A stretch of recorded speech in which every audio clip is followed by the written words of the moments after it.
Welcome to స్వతంత్ర news. నేను అబిత. ముందుగా హెడ్లైన్స్. కేసీఆర్ త్వరగా కోలుకొని అసెంబ్లీకి రావాలి. సలహాలు సూచనలు తీసుకుంటామన్న సీఎం రేవంత్.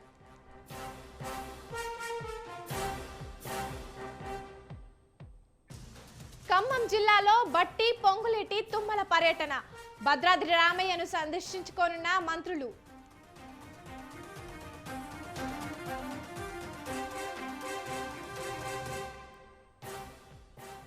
దేశంలో కాంగ్రెస్ పార్టీ అవినీతి చేస్తోంది. రాహుల్ గాంధీకి ధీరజ్ సాహు సన్నిహితుడన్న కిషన్.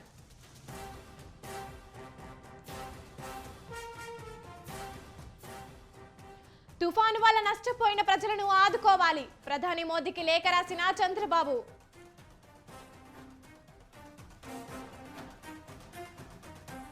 $350 కోట్ల ఖర్చుతో రాజమండ్రి ఎయిర్పోర్ట్ విస్తరణ. 2 ఏళ్లలో సిద్ధం కానున్న కేంద్ర మంత్రి సింధియా.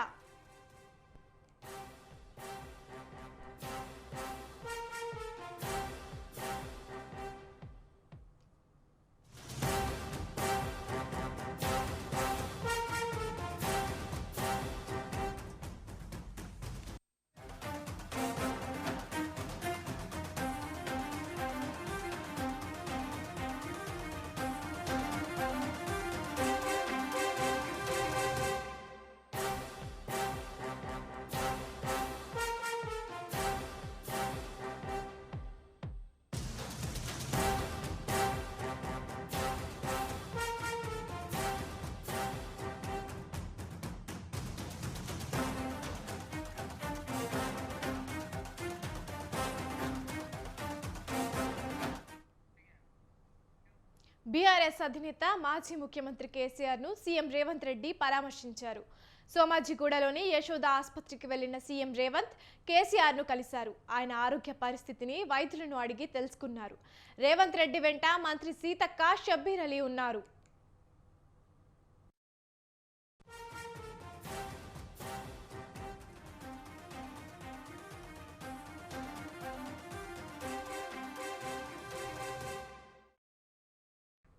కేసీఆర్ ను పరామర్శించానని, ఆయన క్రమంగా కోలుకుంటున్నారని సీఎం రేవంత్ రెడ్డి తెలిపారు. కేసీఆర్ వైద్యానికి సంబంధించి రాష్ట్ర ప్రభుత్వం నుంచి పూర్తి సహాయ సహకారాలు అందిస్తామని చెప్పారు. కేసీఆర్ త్వరగా కోలుకోవాలని ఆకాంక్షించారు. కేసీఆర్ త్వరగా కోలుకొని అసెంబ్లీకి రావాలని తెలిపారు. తెలంగాణ ప్రజల సమస్యలపై సభలో కేసీఆర్ మాట్లాడాలని, కేసీఆర్ సలహాలు సూచనలు తీసుకుంటామని సీఎం రేవంత్ చెప్పారు.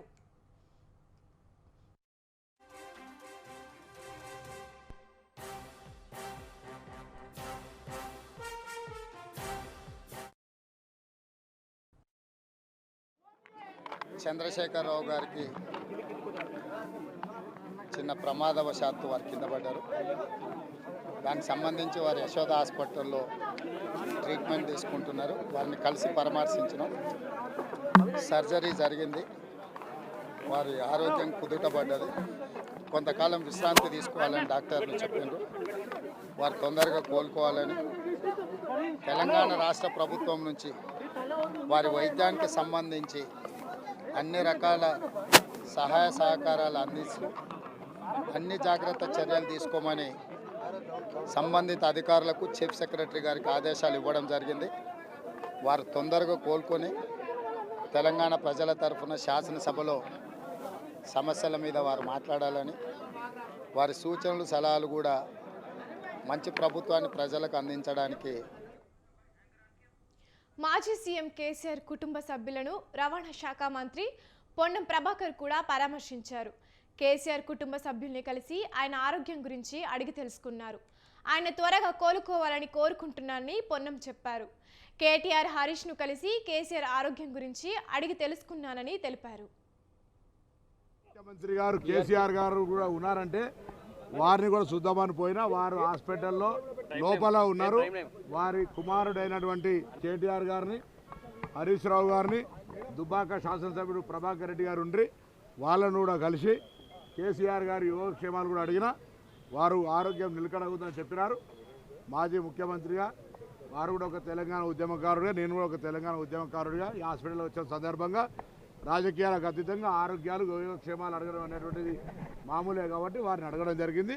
ఏం రాజకీయం లేదు. నేను నా నియోజకవర్గ పేషెంట్ చూడడానికి వచ్చిన వారిని కూడా చూడడానికి వెళ్ళినా వారు ఇన్సైడ్ లోపల హాస్పిటల్లో ట్రీట్మెంట్కి సంబంధించి ఉన్నది కాబట్టి వారి కొడుకును కలిసి వారు నా తరఫున తొందరగా కోలుకోవాలని కోరుకోవడం జరిగింది. మాజీ ముఖ్యమంత్రి గారు కేసీఆర్ గారు కూడా ఉన్నారంటే వారిని కూడా చూద్దామని పోయినా వారు హాస్పిటల్లో లోపల ఉన్నారు.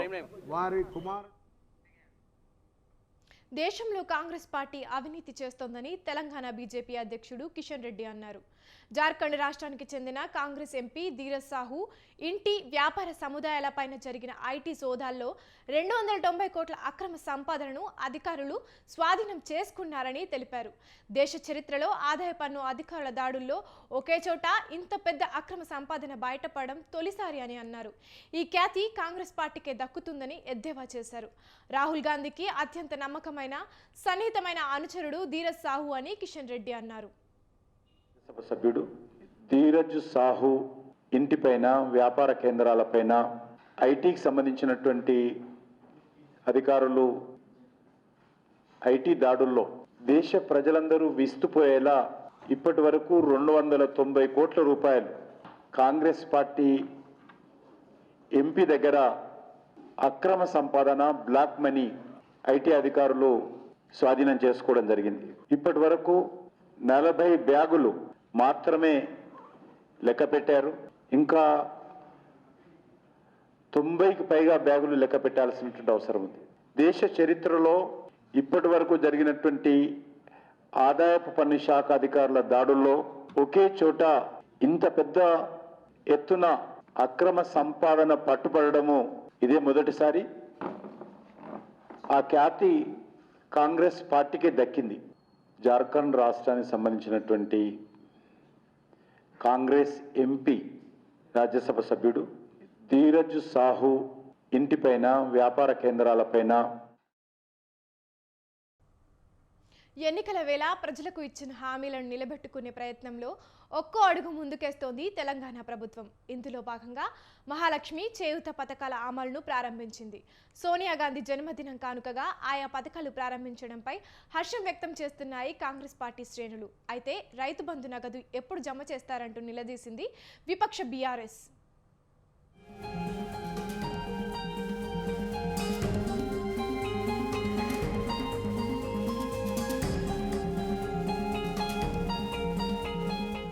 మేం పాలకులం కాదు సేవకులం అంటూ ప్రమాణ స్వీకారం చేసిన వేళ చెప్పిన తెలంగాణ ముఖ్యమంత్రి రేవంత్ రెడ్డి ఆ దిశగా అడుగులు వేస్తున్నారు. రాష్ట్రంలో తమకు అధికారం కట్టబెట్టిన ప్రజలకు సేవ చేసే పనిలో ఒక్కో అడుగు ముందుకు వేయడం ప్రారంభించారు. ఇందులో భాగంగా ఎన్నికల్లో ఇచ్చిన 6 గ్యారంటీల్లో భాగమైన 2 కీలక హామీలను అమలు చేయడం ప్రారంభించారు.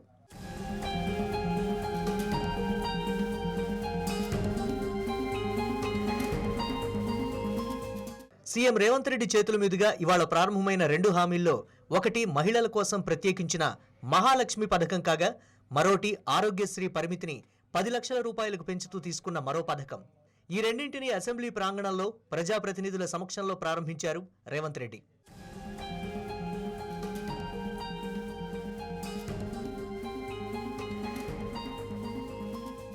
మహిళలకు ఉచిత బస్సు సౌకర్యం ప్రారంభించిన తరువాత పలువురు మంత్రులు ఇతర ప్రజాప్రతినిధులతో కలిసి బస్సులో ప్రయాణించారు సీఎం రేవంత్ రెడ్డి.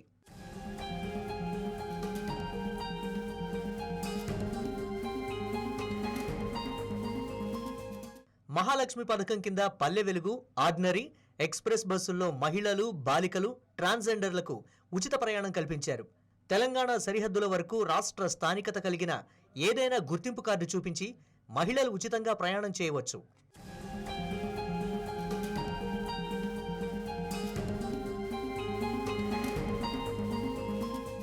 ఇక ఆరోగ్యశ్రీ పరిమితిని 10 లక్షల రూపాయలకు పెంచే హామీని సైతం నేటి నుంచే ప్రారంభించారు సీఎం రేవంత్ రెడ్డి. తెలంగాణ ప్రజలకు ఇవాళ పండుగ రోజు అన్న ఆయన 2009 డిసెంబర్ 9న ప్రత్యేక ఏర్పాటు ప్రక్రియ ప్రారంభమైందన్న విషయాన్ని గుర్తు చేశారు. రాష్ట్ర ప్రజల కోసం సోనియా గాంధీ 6 గ్యారంటీలను ఇచ్చారని వాటిలో 2ంటిని ఇవాళ అమలు చేసే బాధ్యతను ప్రభుత్వం తీసుకుంటోందని తెలిపారు. 100 రోజుల్లో 6 గ్యారంటీలను అమలు చేస్తామన్నారు సీఎం రేవంత్. ఇచ్చిన 6 గ్యారంటీలలో 2 గ్యారంటీలను తెలంగాణ ప్రజలకు అంకితం చేసే కార్యక్రమాన్ని ఈరోజు కాంగ్రెస్ ప్రభుత్వం తీసుకున్నది.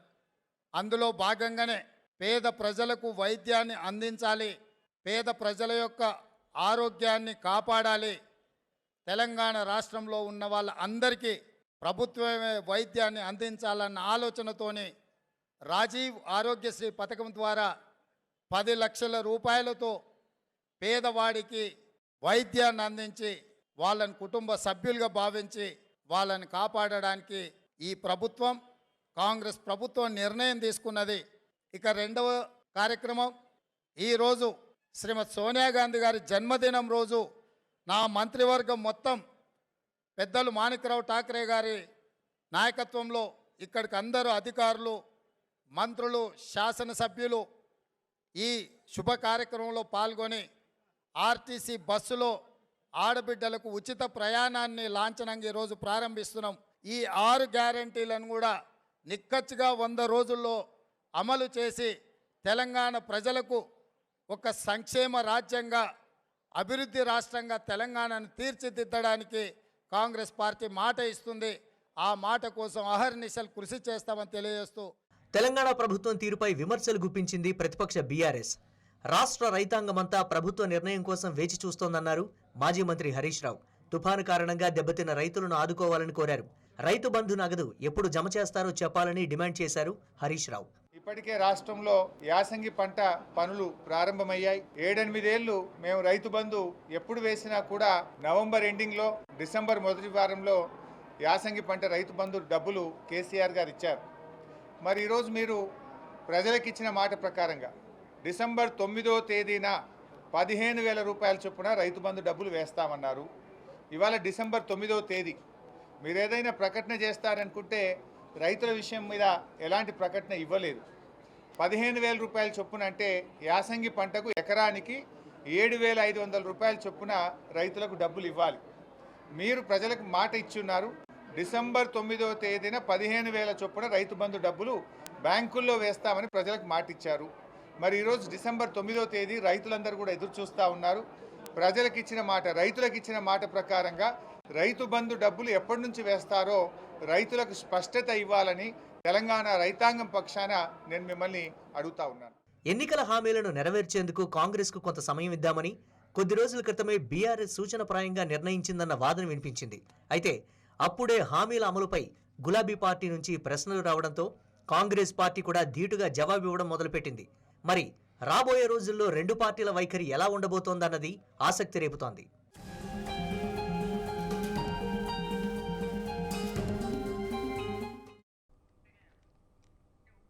అసెంబ్లీలో కాషాయ దళాన్ని నడిపించే ఫ్లోర్ లీడర్ ఎవరు? సీనియర్ను ఆహ్వానించాలా, జూనియర్కు అవకాశం కల్పించాలా? అసెంబ్లీ ఎన్నికల్లో కమలం పార్టీ తరపున గెలిచిన 8 మందిలో ఎవరిని ఎంపిక చేయాలి? ఇదే విషయంపై ఆ పార్టీ అధిష్టానం సీరియస్గా కసరత్తు చేస్తోంది.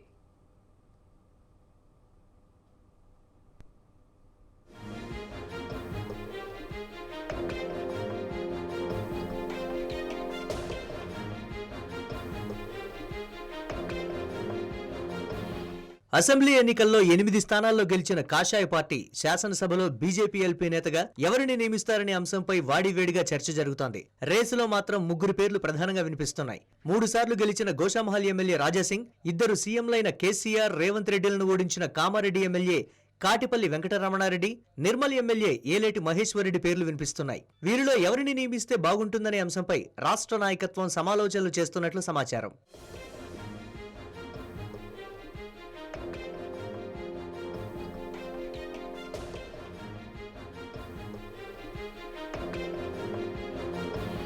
పార్టీ శాసనసభాపక్ష నేత పదవిని అధిష్టానం ఇప్పటివరకు ప్రకటించకపోవడంపై గోషామహల్ ఎమ్మెల్యే రాజాసింగ్ అసహనంగా ఉన్నట్లు తెలిసింది. బీజేపీ తరపున వరుసగా 3 సార్లు పోటీ చేసి గెలిచి హ్యాట్రిక్ సాధించిన ఎమ్మెల్యే రాజాసింగ్ పార్టీ ముఖ్య నేతలపై అలకబూనినట్లు సమాచారం. ఇతర పార్టీల్లో ఇప్పటికే శాసనసభాపక్ష నేత ఎవరనే అంశంపై స్పష్టత వచ్చినా బీజేపీలో ఇప్పటివరకు ఎలాంటి క్లారిటీ రాకపోవడంపై ఆయన ఆవేదన చెందినట్లు తెలిసింది. పార్టీ కోసం ఎంతవరకైనా పోరాటం చేసే తనను శాసనసభాపక్ష నేతగా నియమించడం సమంజసమని ఆయన అంటున్నారు. పార్టీలో సీనియర్గా హ్యాట్రిక్ సాధించిన పాలకునిగా, ప్రజల్లో మమైకమైన నేతగా తాను ఎంతో పేరు తెచ్చుకున్నానని, తనను పక్కన పెట్టాలని చూస్తే ఊరుకునేది లేదని ఆయన హెచ్చరించినట్లు తెలిసింది.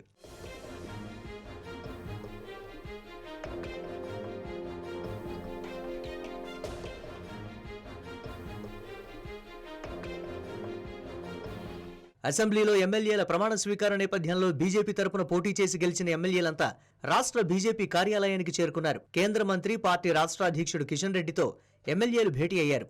ఈ సందర్భంగా శాసనసభాపక్ష నేత ఎవరనే అంశంపై క్లారిటీ వస్తుందనుకున్నా ఎలాంటి స్పష్టత రాకపోవడంతో రాజాసింగ్ పార్టీ కార్యాలయం నుంచి తోటి ఎమ్మెల్యేలను విడిచి వెళ్లిపోయారు.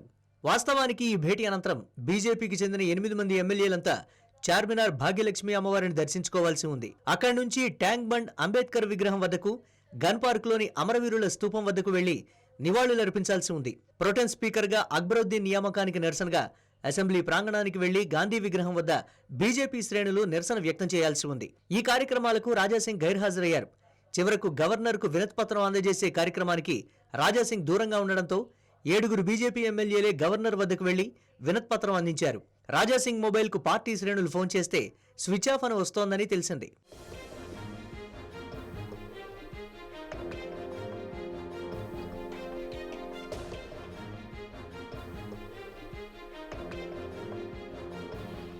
బీజేపీ ఫ్లోర్ లీడర్ రేసులో రాజాసింగ్ తో పాటు కామారెడ్డి ఎమ్మెల్యే కాటిపల్లి వెంకటరమణారెడ్డి పేరు వినిపిస్తోంది. రాజకీయ ఉద్దండులైన ఉద్యమ నాయకుడు, తాజా మాజీ సీఎం కేసీఆర్ ను, సీఎం రేవంత్ రెడ్డిని ఓడించిన వెంకటరమణారెడ్డి వైపు అధిష్టానం మొగ్గు చూపుతున్నట్లు తెలుస్తోంది. నిర్మల్ ఎమ్మెల్యే ఏలేటి మహేశ్వరరెడ్డి పేరు సైతం ప్రముఖంగానే వినిపిస్తోంది.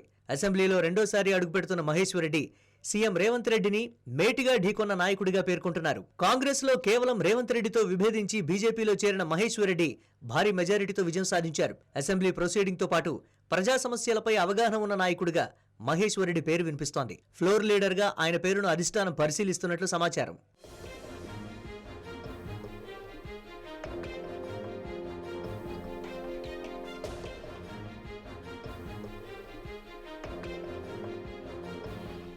రాష్ట్ర నాయకత్వం కొత్త వారికి అవకాశం కల్పించాలని భావించడంతోనే భేటీలో బీజేపీ ఎల్పీ నేత ఎవరనే అంశంపై క్లారిటీ ఇవ్వలేదని పార్టీలో చర్చ జరుగుతోంది. అయితే ఎప్పటినుంచో రాజాసింగ్ కు కిషన్ రెడ్డికి మధ్య విభేదాలున్నాయని ప్రచారం సైతం జరుగుతోంది. ఈ కారణంగానే రాష్ట్ర నాయకత్వం ఆయనకు కాకుండా మరొకరికి అవకాశం ఇస్తోందా అనే ప్రశ్నలు ఉత్పన్నమవుతున్నాయి. వీటన్నిటికీ చెక్ పెట్టాలని ఇటీవల రాజాసింగ్ ఇంటికి కిషన్ రెడ్డి వెళ్లి కలిశారు. దీనిపైన భిన్నాభిప్రాయాలు వినిపిస్తున్నాయి. బీజేపీ ఎల్పీ నేతగా రాజాసింగ్ నియామకం నేపథ్యంలోనే కలిశారని కొందరు చెబుతూ ఉంటే, ఇంకొందరు ఆయనకు కాకుండా మరో నేతకిచ్చే నేపథ్యంలో ముందే బుజ్జగించేందుకు వెళ్లినట్లు చర్చించుకున్నారు.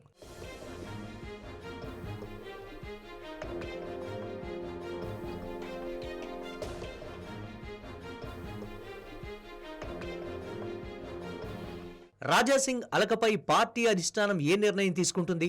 బీజేపీ ఎల్పీ నేతగా ఎవరిని నియమిస్తుంది తెలియాలంటే వేచి చూడాలి మరి.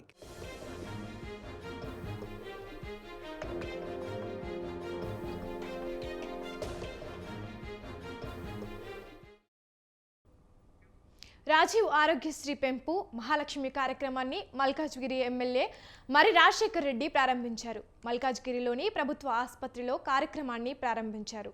ప్రభుత్వ ఆసుపత్రిలో ఉన్న సమస్యలను పరిష్కరిస్తానని ఎమ్మెల్యే మరి హామీ ఇచ్చారు. కార్యక్రమంలో పలువురు బీఆర్ఎస్ కార్యకర్తలు, నేతలు పాల్గొన్నారు.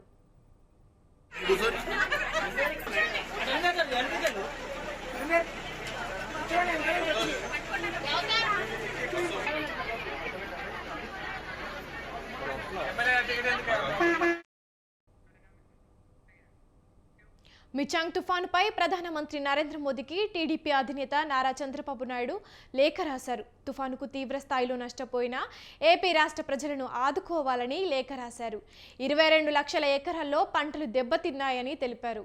ప్రాణ ఆస్తి నష్టం జరిగిందని, తుఫాను తీవ్రత దృష్ట్యా మిచాంగ్ తుఫాన్ను జాతీయ విపత్తుగా ప్రకటించి సాయం చేయాలని ఆ లేఖలో కోరారు. ఆంధ్రప్రదేశ్ రాష్ట్రంలోని 15 జిల్లాల్లో తుఫాను తీవ్ర ప్రభావం చూపిందని తెలిపారు. 100 కిలోమీటర్ల వేగంతో వీచిన గాలులు ప్రజల జీవనాన్ని దెబ్బతీశాయని చెప్పారు. తుఫాను కారణంగా 6 ప్రాణాలు కోల్పోయారని లేఖలో పేర్కొన్నారు. ప్రాథమిక అంచనాల ప్రకారం 22 లక్షల ఎకరాల్లో పంట నష్టం జరిగిందని చెప్పారు. తద్వారా 10,000 కోట్ల వరకు పంట నష్టం ఉంటుందని అంచనా వేసినట్లు తెలిపారు. తాగునీరు, నీటిపారుదల, విద్యుత్, కమ్యూనికేషన్ రంగాలకు నష్టం జరిగినట్లు లేఖలో చంద్రబాబు పేర్కొన్నారు.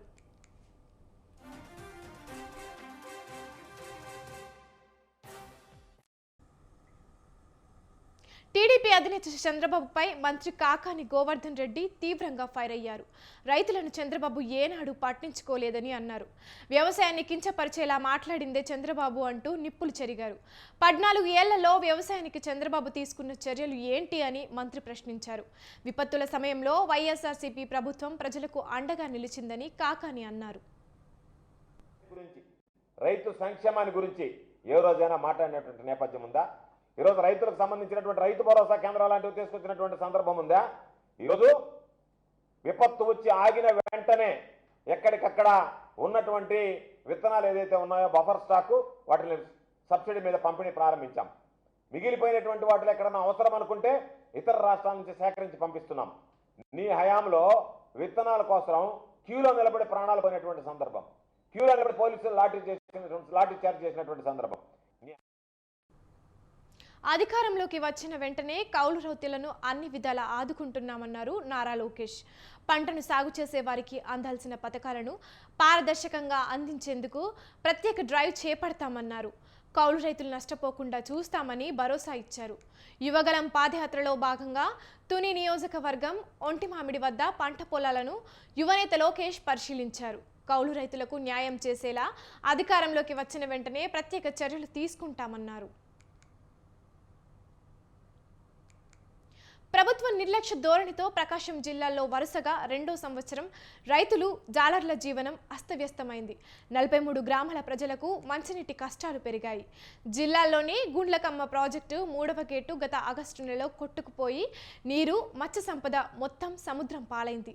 దీంతో ప్రాజెక్టు పరిధిలోని 80,000 ఎకరాల ఆయకట్టు రైతులు 2,500 మత్స్యకార కుటుంబాలు జీవనం ప్రశ్నార్థకంగా మారింది.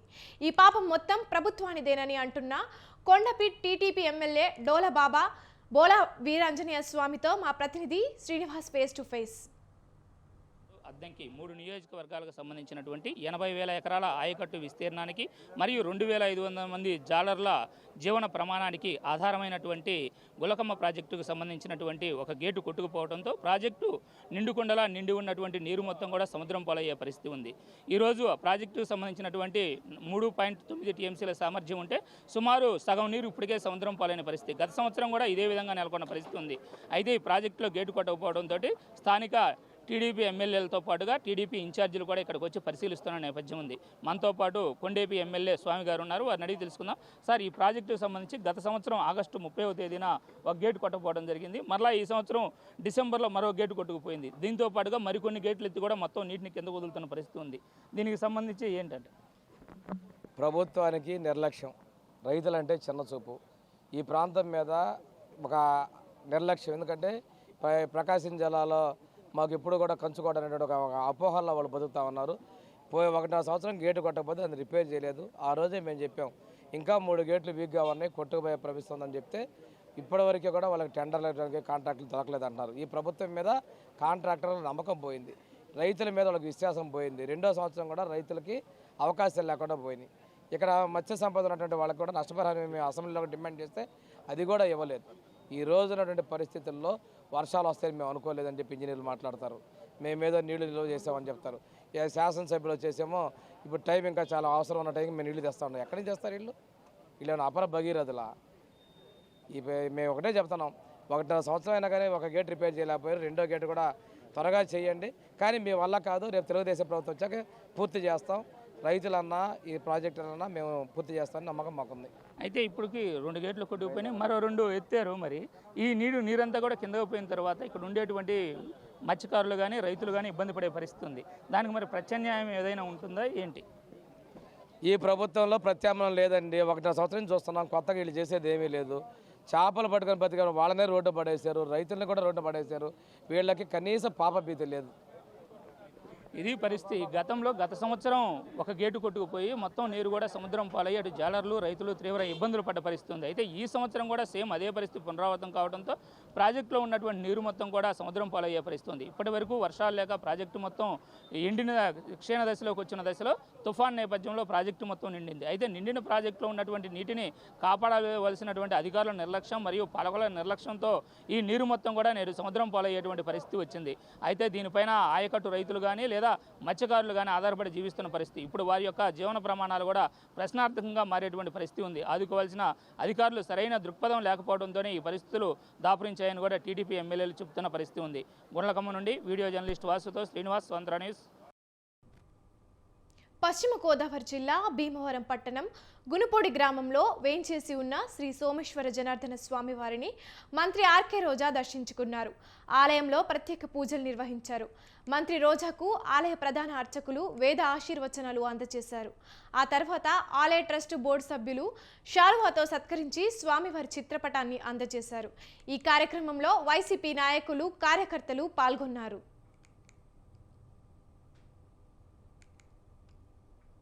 అన్ని పండుగల సమ్మేళనమే భారతదేశ గొప్పతనమని Sun Institute executive director Asha Jasti అన్నారు. సన్ క్యాంపస్లో క్రిస్మస్ వేడుకలను పురస్కరించుకొని కేక్ మిక్సింగ్, గ్రేప్ స్టామింగ్ వేడుకలను ఘనంగా నిర్వహించారు.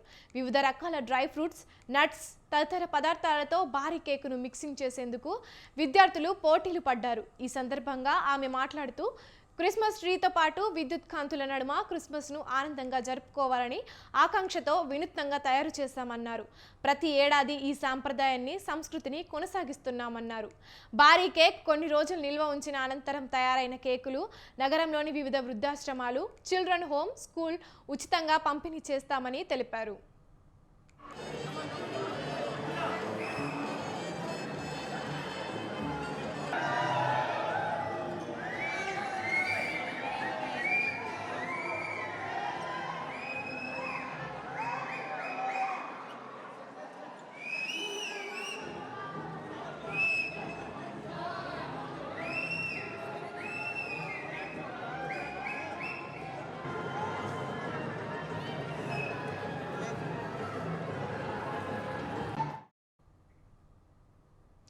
సంతాన సాఫల్య చికిత్స ద్వారా పిల్లలు కన్న తల్లిదండ్రులతో బేగంపేటలోని ఐటీసీ కాకతీయ హోటల్లో ఫెర్టినెంట్ బేబీ మీట్ నిర్వహిస్తున్నామని కలిసి డాక్టర్ జ్యోతి తెలిపారు. ఈ కార్యక్రమానికి సినీ నటి స్నేహ ముఖ్య అతిథిగా హాజరవుతారని తెలిపారు.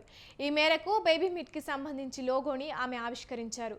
ఈ కార్యక్రమంలో ఇప్పటికే సంతాన సాఫల్య చికిత్స ద్వారా పిల్లలు కన్న తల్లిదండ్రులు, త్వరలో కాబోయే తల్లిదండ్రులు ఒక్కచోట చేర్చి ఒకరి అనుభవాలు ఒకరు పంచుకుంటారని తెలిపారు. Into the lamp lighting and also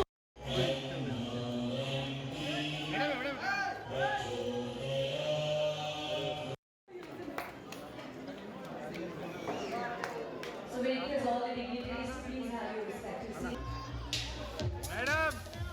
Madam. Hey, madam.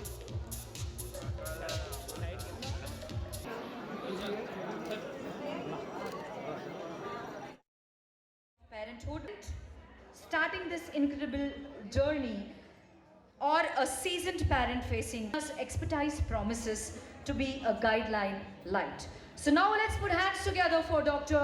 Amulya to give her and tell us more about this. Gatiga chapatlandi.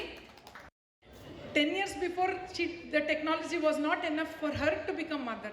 Because of these advanced technology, 20 years wait chesina tarvata tana life lo oka velugu baby lekka we have seen, and we are so happy about it. We want to serve more. We are good people with good intention. With whenever somebody wants to serve, I always say God comes inside, Daivam. Because of that, nature helps us. So that is the way we are all together here. All great people with great mind are there. Beautiful journey of parenthood, starting this incredible journey, or a seasoned parent facing expertise promises to be a guideline light. So now let's put hands. ఇవి ఇప్పటివరకున్న bulletin updates. చూస్తూనే ఉండండి స్వతంత్ర news.